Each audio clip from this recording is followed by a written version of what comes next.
जो class 8 mathematics हम लोग लेकर चल रहे हैं कंपाउंड इंटरेस्ट। और इस कंपाउंड इंटरेस्ट में एक्सरसाइज 8.3 में अब तक हमने क्वेश्चन नंबर 3 तक सॉल्व किए थे। इस वीडियो में हम स्टार्ट करेंगे question number 4 as a same question number 3 जैसा है। तो क्वेश्चन मेरे हिसाब से जो पिछले वीडियो देखा होगा वो बाकी क्वेश्चन को खुद ट्राई किया होगा। तो चलिए आपने ट्राई किए होंगे और हम यहाँ पर सॉल्व करते हैं, आप अपने आंसर को मैच कर लीजिए, ठीक है। तो चलिए स्टार्ट करते हैं क्वेश्चन नंबर 4। क्वेश्चन नंबर 4 क्या था? Had I borrowed rupees 12,000 from Jamshed at 6% per annum, simple interest for 2 years. Had I borrowed this sum at 6% per annum compound interest, then what extra amount would I have to pay? कितने amount extra पे करना पड़ेगा अगर उतने साल के लिए compound interest पर लिए, ठीक है ना। देखिए क्वेश्चन नंबर जो 4 में दिया है 12,000 रुपीज जमशेद ने 6% पर एनम के हिसाब से कितने ईयर्स के लिए, 2 ईयर्स के लिए कुछ मनी लिया था किसी से। चलो अब उसके बाद कह रहा है कि हैड आई बारोड इतना रुपीज सिंपल इंटरेस्ट की बेसिस पर। अगर उसने कहा है कि अगर मैं इसी को अगर I borrowed this sum at 6% per annum, मैं अगर इसी को 6% पर एनम कंपाउंड इंटरेस्ट के हिसाब से 2 साल के लिए लेता, कंपाउंड इंटरेस्ट बेसिस पर लेता, तो मुझे किसमें अमाउंट ज़्यादा पे करना पड़ता, सिंपल इंटरेस्ट में या कंपाउंड इंटरेस्ट में? ये आपसे पूछा जा रहा है। क्या पूछा जा रहा है कि अगर मैं 12,000 रुपये लिया होता 6% पर एनम के हिसाब से सिंपल इंटरेस्ट पर 2 साल के लिए, और फिर उतने ही अमाउंट 6% पर एनम के हिसाब से 2 साल के लिए अगर मैं कंपाउंड इंटरेस्ट पर लेता, तो एक सिंपल इंटरेस्ट पर एक कंपाउंड इंटरेस्ट पर दोनों के बीच में कंपेरिजन करना, आपको कंपेयरिंग करना और उसके बाद बताने किस में हमें ज़्यादा अमाउंट पे करना है। तो चलिए देखते हैं what extra amount would I have to pay. तो पहले सिंपल इंटरेस्ट निकालते हैं, उसके बाद कंपाउंड इंटरेस्ट, ठीक है ना।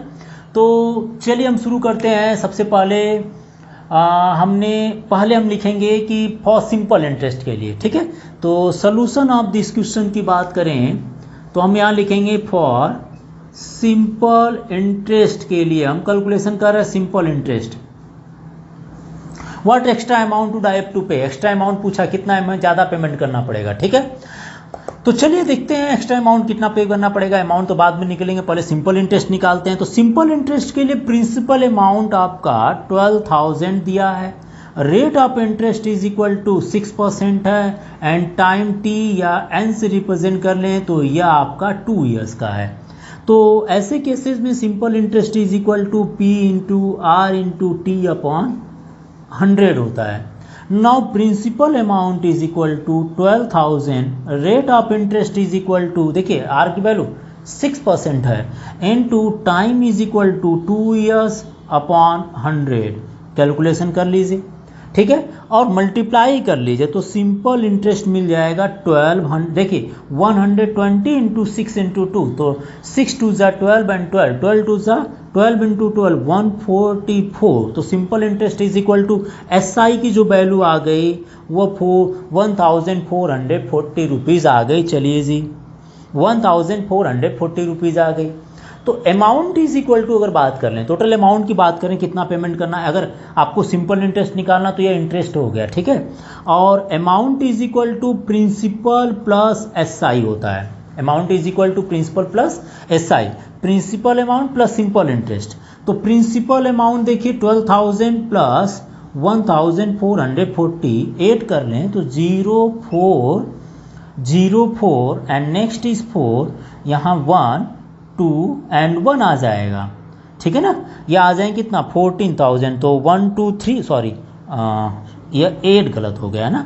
तो ये आ जाएंगे 0 and 4, next is also 4 and 2 1 3। 12,000 plus 1440 करना था ना 1,000, तो 13,440 ये इतना रुपीज़ आ जाएंगे। टोटल अमाउंट आपको हो गई, इसको पे करना पड़ा। अब हम इसी के लिए कंपाउंड इंटरेस्ट भी निकाल कर देखते हैं, फिर कंपाउंड इंटरेस्ट बेसिस पर कंपेयर करते हैं कौन सा ज़्यादा अमाउंट पे करना पड़ा, है ना। तो फॉर कंपाउंड इंटरेस्ट के लिए हम कैलकुलेशन कर रहे हैं। यहाँ पर प्रिंसिपल अमाउंट उतना ही होगा, देखिए उतना ही करा 12,000, रेट ऑफ इंटरेस्ट इज 6% है, and time n is equal to, या t की बात करें देखिए लिखा है had I borrowed this sum 6% per annum compound interest what extra amount would I have to pay. तो 6% के लिए बात कर रहे हैं और time is equal to 2 years कर लेते हैं। तो ऐसे केसेस में compound interest is equal to amount is equal to principal 1 plus R upon 100 and whole to the power n, and principal amount is equal to 12,000 and 1 plus r is equal to 6 upon 100 and whole square। कुछ cancel कर लेते हैं, थोड़ा easy हो जाएगा। तो 2 3 ज़ा 6 and 2 5 ज़ा 10 एंड एलसीएम ले लेंगे तो 51 ज़ा 50 प्लस 3 इज इक्वल टू 53 आ जाएगा। तो यहाँ से amount is equal to 12,000 into 53 upon 50 का होल स्क्वायर। देखिए 51 ज़ा 50 प्लस 3 53 का होल स्क्वायर। तो यह आ जाएंगे कितना 12,000 इंटू 53 अपॉन 50 इंटू 53 अपॉन 50। ठीक है ना। चलिए जी कैलकुलेशन करते हैं। 2 0 तो कम से कम कैंसिल कर लें जो हमारे हाथ में है, और ये हो गया 5 2 ज़ा 10 एंड 5 4 ज़ा 20। तो अमाउंट आ जाएगा 24 into 53 into 53 upon 5। Oh multiply आ गया। हाँ चलिए मल्टीप्लाई भी करते हैं, कहीं ना कहीं मल्टीप्लाई कर लेते हैं। सबसे पहले 24 इंटू 53 करते हैं, यहीं पर कर लेते हैं। 24 इंटू 53, 3 4 ज़ा 12 एंड 3 2 ज़ा 6 1 7 एंड 5 4 ज़ा 20 एंड 5 2 ज़ा 10 1 2 12 2 7 2 1 and 1272 into 53 again 1272 into 53। तो आ जाएंगे 3 2 ज़ा 6। ठीक है देख लीजिएगा मल्टीप्लाई आ जाएंगे कितना 3 2 ज़ा 6 3 7 ज़ा 21 एंड 3 2 ज़ा 6 and 6 plus 2 is 8 and 3 1 ज़ा 3 5 2 ज़ा 10 and 5 7 ज़ा 35 on 36 and 5 2 ज़ा 10 plus 3 13 5 2 ज़ा 10 plus 3 13 and 5 1 ज़ा 5 1 6 so 6 1 8 6 14 and 3 3 6 1 7 and 6। So total जो मल्टीप्लाई करने के बाद आ गए वो आ गए 67,416 अपॉन 5। ओके मल्टीप्लाई आप कर लीजिए। ठीक है ना। अब हम डिवाइड कर देते हैं, देखिए कितना आता है। डिवाइड करने पर ये आ जाएंगे 5 1 ज़ा 5 एंड नेक्स्ट इज कितना आ जाएगा 5 3 ज़ा 15 ओके 2 हो जाएंगे एंड 5 4 ज़ा 20 एंड 5 8 ज़ा 40 एंड 5 8 ज़ा 40 हो गया तो 5 3 ज़ा 15 एंड 5 2 ज़ा 10 मतलब आ गया 13,483.2 रुपीज़ इतना अमाउंट इसमें, और इसका अमाउंट जो आ गया 13,440 रुपीज़। तो देखकर बता दीजिए कंपाउंड इंटरेस्ट ज़्यादा हुआ या सिंपल इंटरेस्ट बेसिस पर जो अमाउंट हुआ वो ज़्यादा पेमेंट करना पड़ा। जिस पर कैलकुलेशन देखें तो ये अमाउंट आपका कम है बिकॉज वो 4,483 और ये 440। तो अगर उसी रेट पर उतने साल के लिए अगर कंपाउंड इंटरेस्ट कैलकुलेट करें तो अमाउंट कौन सा ज़्यादा हुआ। आपसे पूछा गया कि what extra amount would I have to pay, तो किस में ज़्यादा होगा। पहले तो had I borrowed this sum at 6% per annum compound interest what extra amount would I have to pay. अगर मैं इसको लिया होता तो एक्स्ट्रा अमाउंट पूछा है तो आप यहाँ लिख दीजिए। यहाँ पर मैं एक्स्ट्रा अमाउंट यहाँ माइनस करके लिख देता हूँ। एक्स्ट्रा अमाउंट आपको कितना पेमेंट करना हो रहा है अगर मैंने उसको कंपाउंड इंटरेस्ट पर लिया, तो इन दोनों का डिफरेंस कर लीजिए। 483.2 में से माइनस कर लीजिए 13,483.2 से माइनस करें 13,440 है ना। तो डिफरेंस देखिए आ जाएगा 0.2 and 348 minus 4 is 4 so 43.2 rupees. तो एक्स्ट्रा अमाउंट जो कंपाउंड इंटरेस्ट से निकालेंगे एक्स्ट्रा अमाउंट 43.2 आ जाएगा। तो आप आराम से देख सकते हैं क्वेश्चन में कहीं कोई प्रॉब्लम नहीं है। आप एक बार नोट कर लीजिएगा, कहीं कैलकुलेशन में प्रॉब्लम हो तो आप उसको कमेंट बॉक्स में लिख सकते हैं, बाकी सब कुछ सही है। ठीक है तो एक बार आप नोट कीजिए, अगले क्वेश्चन लेके चलते हैं। शुरुआत करते हैं क्वेश्चन नंबर 5 लेकर। क्वेश्चन नंबर 5 है Vasudevan invested 60,000 rupees at an interest rate 12% per annum compounded half yearly का रहा है। रेट ऑफ इंटरेस्ट देखिए 12% दिया है और कंपाउंडेड जो हाफ ईयरली है तो रेट ऑफ इंटरेस्ट को हमें हाफ ईयरली में कन्वर्ट करना पड़ेगा। और what amount do D get after 6 month and after 1 year में पूछा आपसे। तो 60,000 रुपीज़ इन्वेस्ट करते हैं, मान लीजिए वासुदेवन बैंक में इन्वेस्ट करता है कि उसको कुछ पैसा एक्स्ट्रा मिल जाए, और वो उसमें जब इन्वेस्ट करता है तो 12% उसको पर एनम के हिसाब से आपको इंटरेस्ट रेट मिल रहा है। तो वहाँ पर आपसे पूछा है कि आफ्टर 6 मंथ में उसको कितना अमाउंट मिल जाएगा। तो कैलकुलेशन अगर शुरू करते हैं, calculation mean solution of this question, तो सबसे पहले फर्स्ट पार्ट की बात कर रहे हैं। सारा डाटा लिख लेते हैं क्या क्या है। तो देखिए principal amount is equal to 60,000 है and rate of interest R is equal to 12% per annum या पर ईयर दिया है, पर एनम है 12%। तो इसका हाफ कर लें तो 12% का हाफ कितना होगा, 6% पर हाफ ईयरली हो जाएगा, या हम लिख सकते हैं half yearly rate of interest, ठीक है ना। यहाँ हम डायरेक्टली लिख देते हैं 6% half yearly rate of interest हो जाएगा। देखिए 12% पर ईयर है बिकॉज कंपाउंडेड हाफ ईयरली का है, तो रेट ऑफ इंटरेस्ट को भी क्या करना पड़ेगा, हाफ ईयरली कैलकुलेट करना है, ठीक है ना। तो 6% is equal to 12% per year is equal to 6% half yearly rate of interest लग रहा है।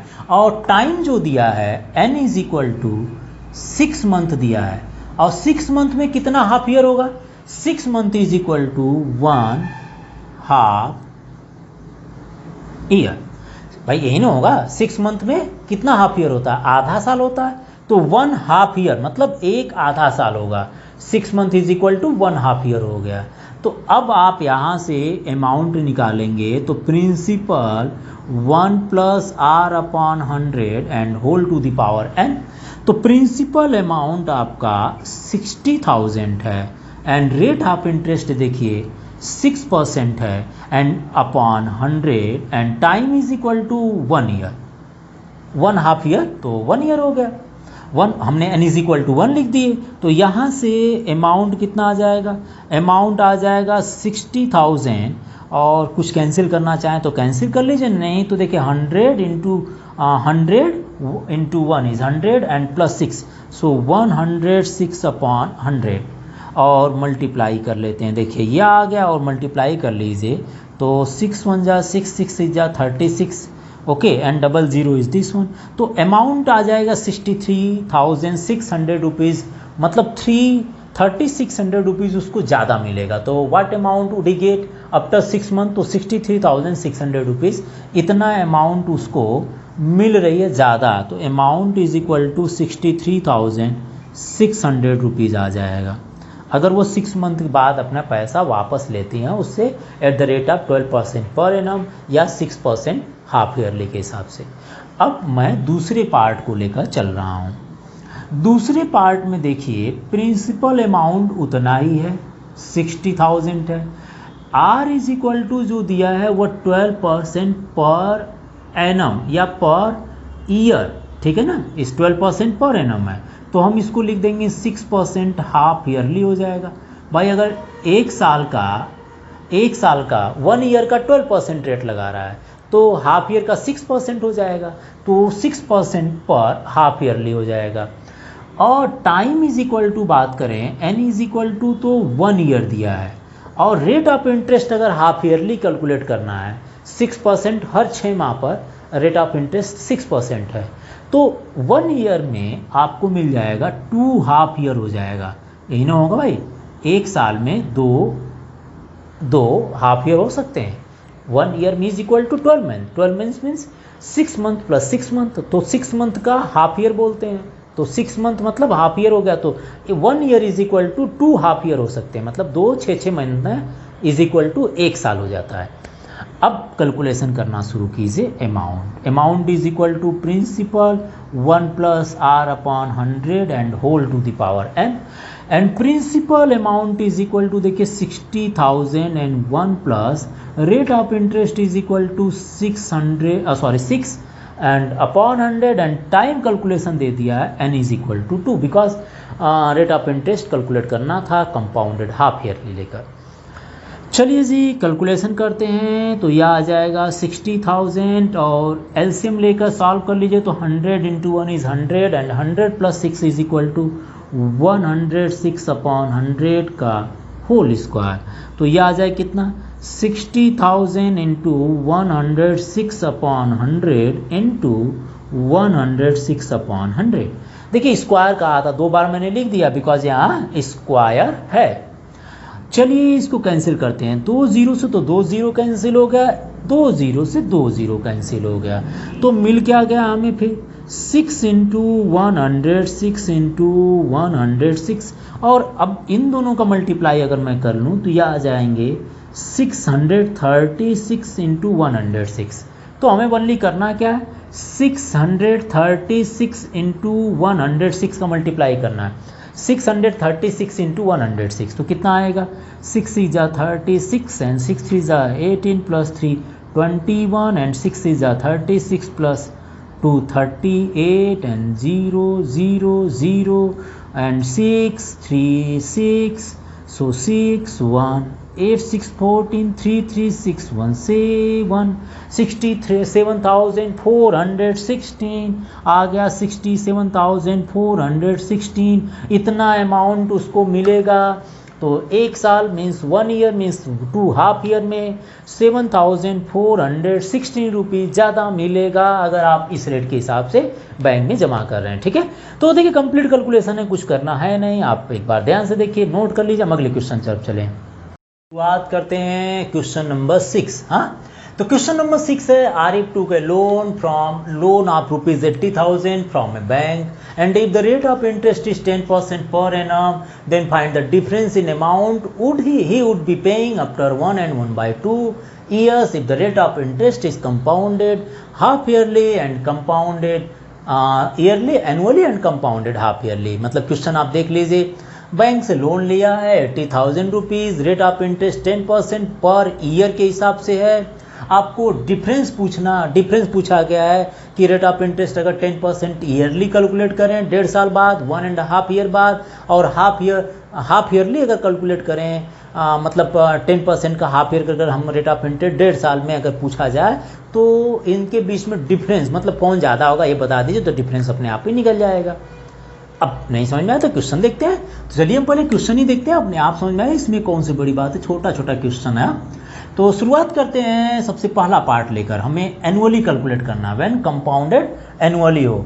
तो ऐसे केसेस में प्रिंसिपल आपका दे दिया है 80,000 रुपीज़। ओके, चलो rate of interest R is equal to 10% per year मान लीजिए, एनम लिखा मैंने, यहाँ क्या लिख दिया, ईयर लिख दिया, पर ईयर। ओके, एंड कितने साल बाद पूछा है, N is equal to 1 and 1/2 year, ये भी ईयर, दोनों ईयर है।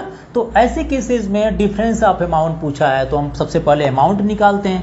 अब आपको मैंने बता दिया था कि जब फ्रैक्शन में अगर आपको हो टाइम, जो टाइम आपका फ्रैक्शन में हो तो उस समय आप फार्मूला क्या लगाएंगे, मैंने बताया था ना, याद है आपको। तो मैंने बताया था कि अगर फ्रैक्शन में होता तो उस समय पहले जो होल नंबर होगा वो इसके पावर में आते हैं, और जो फ्रैक्शन वाला होगा वो आ जाएंगे रेट ऑफ इंटरेस्ट के साथ मल्टीप्लाई हो जाता है। ये चीज़ें आपको बताई गई थी। अब आप अमाउंट निकालने के लिए आगे चल रहे हैं, तो प्रिंसिपल इज इक्वल टू कितना है भाई, देखिए प्रिंसिपल इज इक्वल टू 80,000 है, and 1 plus rate of interest 10% per year, हमने पावर 1 लिख दें, 1 का मतलब कुछ नहीं है, 1 का मतलब बहुत कुछ है, लेकिन 1 का मतलब मल्टीप्लाई में कुछ भी नहीं है, लेकिन एडिशन और सब्सट्रैक्शन में बहुत कुछ है ना, मल्टीप्लाई में कुछ भी नहीं करता, तो इसीलिए उसको 1 को क्या बोलते हैं, मल्टीप्लिकेटिव इन्वर्स बोला करते हैं। हाँ, बताया भी गया था। And 1/2 R is equal to rate of interest कितना 10% है, सो 10% लिख दिया अपॉन 100 कर दिया। ठीक है, और अगर आप कैंसिल करना जानते हैं तो कैंसिल कर ही लीजिएगा। देखिए 5 हो जाएगा, 5 से इसको कैंसिल कर लीजिए तो 20 आ जाएगा, इसको भी कैंसिल कर लीजिए तो 10 आ जाएगा, तो अमाउंट आ जाएगा 80,000 एंड 1 प्लस 1/10, और यहाँ देखिए बच जाएगा कितना 1 प्लस 1/, चलिए तो यहाँ आ गया 80,000, और एलसीएम ले लीजिए इसका, देखिए 10 1 जा 10 प्लस 1 11/10 इंटू 20 प्लस 1 21/20, तो ये देखिए आ गया अमाउंट। अच्छा जी, चलो मैं यहीं कैलकुलेट कर देता हूँ, ये 2 0 तो कम से कम हटा दीजिए, और ये 2 से इसको कैंसिल कर लीजिए तो 400 मिल जाएगा। तो ये जो टोटल मिलेगा 400 इंटू 11 इंटू 21, तो मैं डायरेक्टली यही मल्टीप्लाई कर लें, क्या करना, 11 1 जा 11 आ जाएगा, 11 2 जा 22 प्लस 1 23, अब 4 से जब मल्टीप्लाई कर लेंगे तो ये देखिए 4 से मल्टीप्लाई करने पर 00, 4 1 जा 4, 4 3 जा 12 एंड 4 2 जा 8 19। तो अमाउंट आपका आ गया भाई, अमाउंट 92,400 आ गया, इतना रुपीज़ मिल गया। रुपीज़ लिख दिया करिए, ये थोड़ा सा है ना, रुपीज़ आ जाएगा। तो 92,400 रुपीज़ आपका अमाउंट आ गया 1.5 ईयर्स में। अगर रेट ऑफ इंटरेस्ट ईयरली लेकर चल रहे हैं, कंपाउंडेड ईयरली कैलकुलेट करना है। अब आप आ जाते हैं इसके सेकेंड पार्ट को लेकर, जिसमें कंपाउंडेड हाफ ईयर लिखा है। तो चलिए सेकेंड पार्ट को कंपाउंडेड हाफ ईयरली के हिसाब से लेकर चलते हैं। प्रिंसिपल अमाउंट, जो पहला धनराशि आप बैंक से क्या करें, लोन ले रहे हैं, तो मेन अमाउंट आपका 80,000 है। Rate of interest R is equal to 10% per year है, पर ईयर या पर एनम है। तो हाफ ईयरली कितना होगा, बिकॉज यहाँ पर हाफ ईयरली कैलकुलेट करना है। तो हाफ ईयरली कितना होगा भाई, 10% का हाफ कर दीजिए, तो 10 का half 5% half yearly rate of interest हो गया, half yearly rate of interest हो गया, ठीक है ना। और n is equal to 1 and 1/2 year दिया है। 1 and 1/2 ईयर में कितना हाफ ईयर हो जाएगा, देखिए 1 and 1/2 ईयर्स मीन्स हो गया 1 ईयर प्लस हाफ ईयर। तो 1 ईयर में 2 हाफ ईयर होता है, होगा ना। 1 ईयर इज इक्वल टू कितना होता है, 2 half year, and 1/2 year already 1 half year है। तो एक साल में 2 हाफ ईयर हुआ, पर 1.5 साल में कितने 6 महीने होगा। अगर पूछा जाए कि 1.5 ईयर में कितने 6 मंथ होंगे, तो एक साल में 2 6 मंथ होते हैं, और प्लस हाफ ईयर की बात कर दिया तो उसमें भी वह एक 6 मंथ हो गया। तो टोटल जो टाइम हो गया वो आ गया 3 हाफ ईयर, 3 हाफ ईयरली हो गया। भाई देखिए n की वैल्यू जो हो जाएगी 3 हाफ ईयर होगी। 1 ईयर में 2 half year plus 1 half year, मतलब है ना 1/2 ईयर मतलब 1 हाफ ईयर हुआ ना। तो टोटल 3 हाफ ईयर हो गया। और कैलकुलेशन शुरू करते हैं। Amount is equal to principal 1 plus R/100 whole to the power n। चलिए जी, amount is equal to principal है 80,000, 1 प्लस रेट ऑफ इंटरेस्ट 5 है, लिख दीजिए। n की वैल्यू 3 है, ये भी लिख दीजिए। और कैलकुलेशन शुरू करना है। चलिए 5 1 जा 5 एंड 5 2 जा 10, तो यह आ जाएगा 80,000 इंटू 21 जा 20 plus 1, 21/20 and whole to the power 3। और लिखते हैं इसको, amount is equal to 80,000 into 21/20 into 21/20 into 21/20। देखिए 102030, 102030 कैंसिल। नाउ 2 2 जा 4, 2 जा 8, ये कैंसिल हो जाएगा। तो 2 2 जा 4, 2 जा 8, यहाँ बचेगा 10, ठीक है ना, 10 बच जाएगा। 2 2 जा 4, 2 जा 8 और 000 मतलब 10, यह आ जाएगा 10 इंटू 21 21 21। मल्टीप्लाई आप अगर कर लेते हैं तो टोटल मल्टीप्लाई 21 इंटू 21 441 इंटू 10, तो यह आ जाए कितना आ जाएगा, देखिए यह आ जाएगा 10 इंटू 21 है ना। तो यह आएंगे मेरे हिसाब से 441 इंटू 21 होता। चलिए मल्टीप्लाई देख लेते हैं। 21 इंटू 21, यह 2 1 जा 2 एंड 2 2 जा 4, तो यह आ गया 441 इंटू 21 कर लेते हैं। तो 1 1 जा 1, 1 4 जा 4 एंड 1 4 जा 4, 2 1 जा 2, 2 4 जा 8 एंड 2 4 जा 8, 1 4 2 6 8 4 12, 9261 इंटू 10। तो मल्टीप्लाई कर लेंगे तो 92610, तीनों का मल्टीप्लाई कर लीजिएगा, ठीक है। 92610 आ जाएगा, हमने यहाँ पर रब कर दिए। अब आप देख लीजिए कि आपसे पूछा है ना कि find the difference in amount he would be paying after 1.5 year. तो देखिए कौन ज़्यादा हो रहा है, पहले 92,400 एंड 92,610 है, तो डिफरेंस पूछा आपसे। नाउ डिफरेंस इन अमाउंट पूछा है ना, तो difference in amount is equal to 92,610 minus 92,400, 92,400, तो ये 0 1 6 - 4 is 2, तो यह आ गया 210 रुपीज़ का डिफरेंस आया। कैलकुलेशन को देख लीजिए, कुछ करना तो हाफ ईयरली लेकर इधर चलना था, ईयरली इधर लेकर चलना था। आप एक बार ध्यान से नोट कीजिए, हम अगले वीडियो में अगले क्वेश्चन को लेकर चलें फिर।